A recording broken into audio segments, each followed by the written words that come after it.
This is One on One.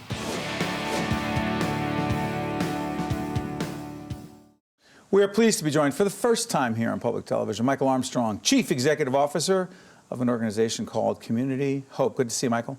Thank you, Steve. What is Community Hope? We develop and operate housing for the mentally ill, homeless veterans, and aging out youth. Let's talk about the veterans operation. You came to us through one of the foundations that work with you, work with us, and told us that you're doing great work.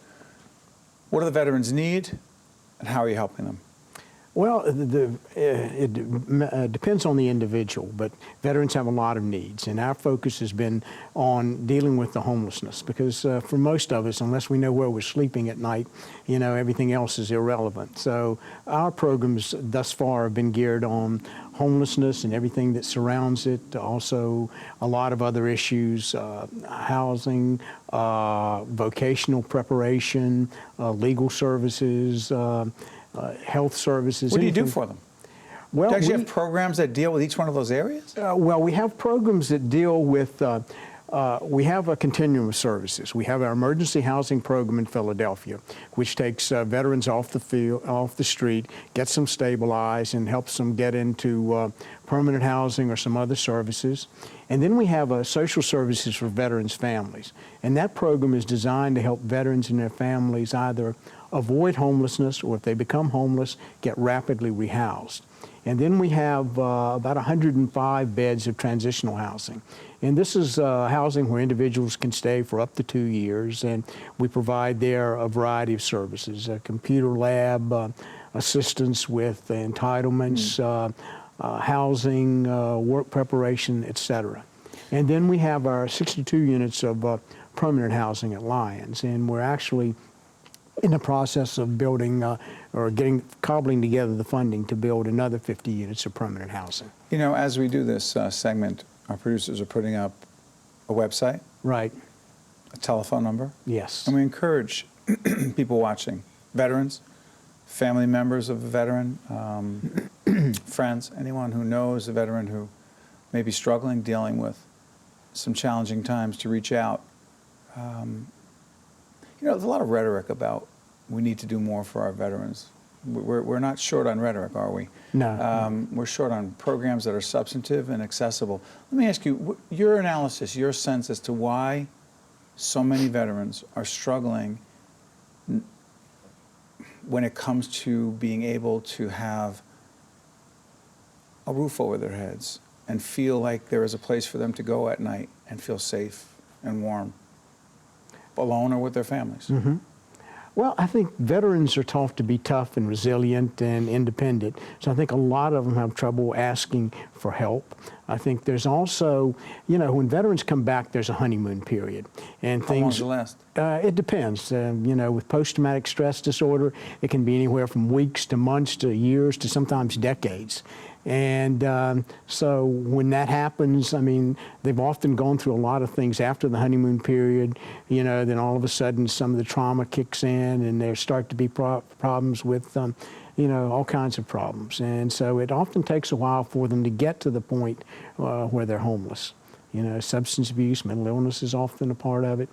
So I want to understand something. Post-traumatic stress syndrome, it doesn't necessarily kick in, as you say, as soon as a vet comes back home. Right. Why is that?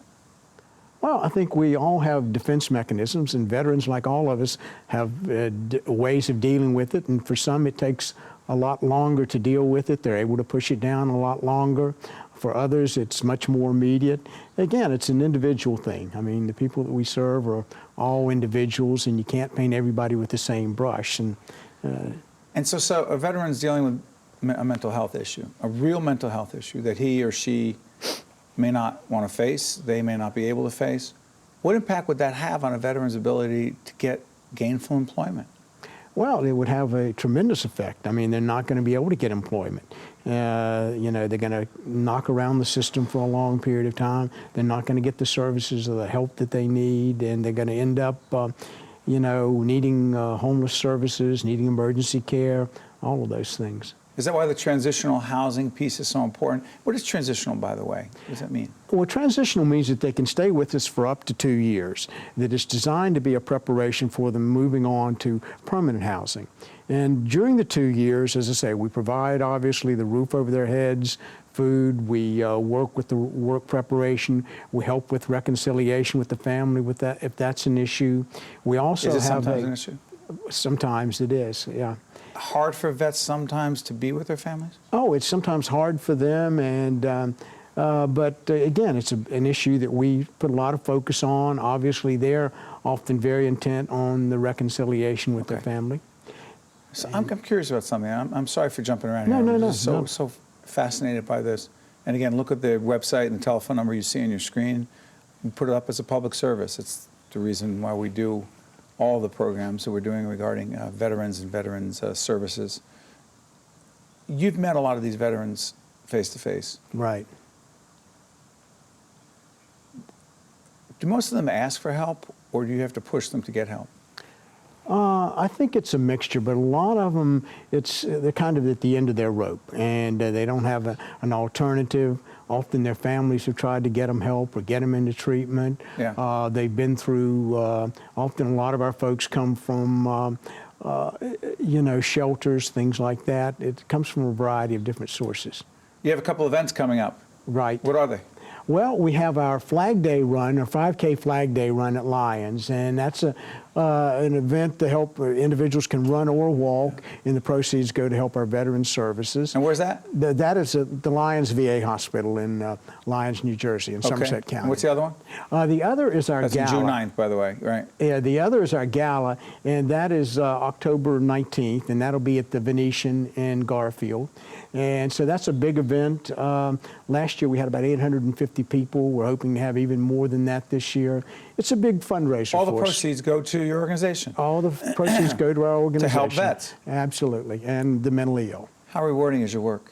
Oh, it's extremely rewarding.